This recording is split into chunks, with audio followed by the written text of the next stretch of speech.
Tucks and Tails joined by Martin, Wolfie, Adams. What a great day we saw yesterday. 4-5-4. It was unbelievable. Here we are previewing today's semi-final in the men's bracket.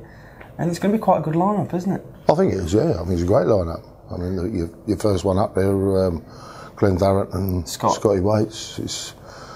That's a very tough game to call because they both know how to handle pressure. In their time, they've both done, the comeback thing. So even if they get behind, you can't say, oh, he's got behind and that one's got in front, therefore he's going to win. No, it just ain't going to work out like that. And they've both won on that stage before. They're both world champions. They have, yeah. It's going to be one for the darts fans, in my opinion, to sit down in your armchair and really watch and get into that one, I think. In terms of Glenn this week, obviously he played his best friend Jim in the semi-final yesterday. And to come back the way he did was astonishing, but also Scott as well. So not only have they been on that stage before, they've come through a big quarter-final game to get there. Oh yeah. It's very often quarter-finals are really tough games, and then for some unknown reason sometimes semi-finals after that have been quite sort of one-sided, but I don't think we've got any one-sided semi-finals this year at all. I think they're going to be hard-fought games. 11 sets. It's a long way. Yeah, it's a very long way, especially with the heat on that stage as well. When it gets set and it gets packed with all the fans in there. Oh yeah. How hard is that up there? It's very hard. I mean, if you're sort of like not feeling 100% in yourself and you're feeling a bit of heat, it makes it worse. But hopefully they're both, feeling really good. Can the longevity of the games they've already played in the tournament take a lot out of these players now going up there for the semi-final? Because obviously we've got Mark McGeaney and Mikael Unterbunker in the last game tonight, and they've got to wait after a very long game last night. They've got all day to prepare today, and then they've finally got to bring it to the stage. Well, the only benefit they've got is the fact that they're second game up. Okay. That is a benefit. Once you get down to the quarterfinals, then you're doing quarterfinals, then finals, and final, and 3 days on the spin. Yeah. And that's a tough thing to do. It is.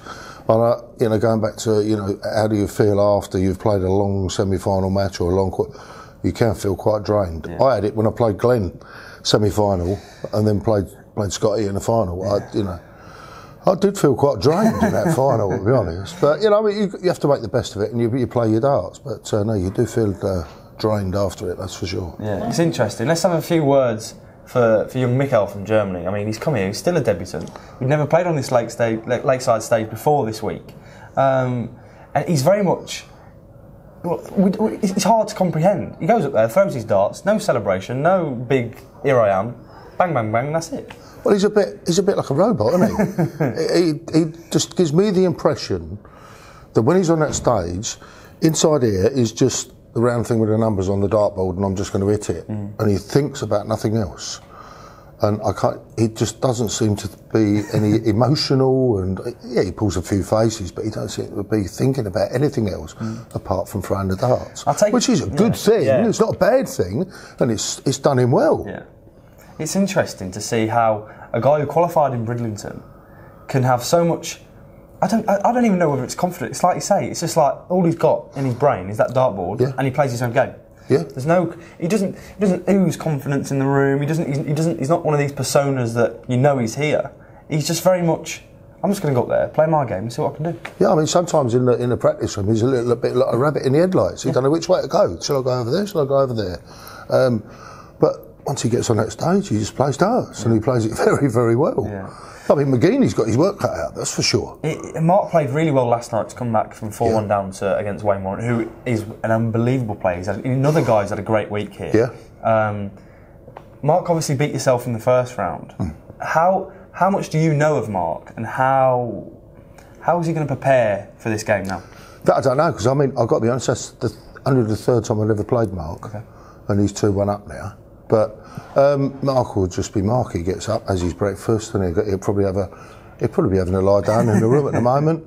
And then at whatever time he'll go and have a practice and start preparation for the match. Do you think he's just starting to peak now and bring through his A game that we all know he's got? Well, I sincerely hope he is, yeah, because I mean, I want to see him win it all, and then I can say I lost to the winner.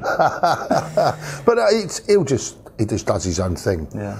There's no, I've not sort of seen any particular pattern, shall we say, of the or routine. He just stands there and he just throws his darts, and he's quite a happy chappy, and he'll have a little drink and a laugh at the lads, and he'll be back to the dartboards throwing some darts. And his preparation is really quite good, so he's just a solid player. Perfect. Thank you, Martin. Well, thank you. Make sure you're tuned in today live on Channel 4 and BT Sports to catch all the games. And also, if you're outside the UK, Ireland, USA or New Zealand, you can catch it live on the BDO Darts YouTube channel. Thank you, mate. Thank you.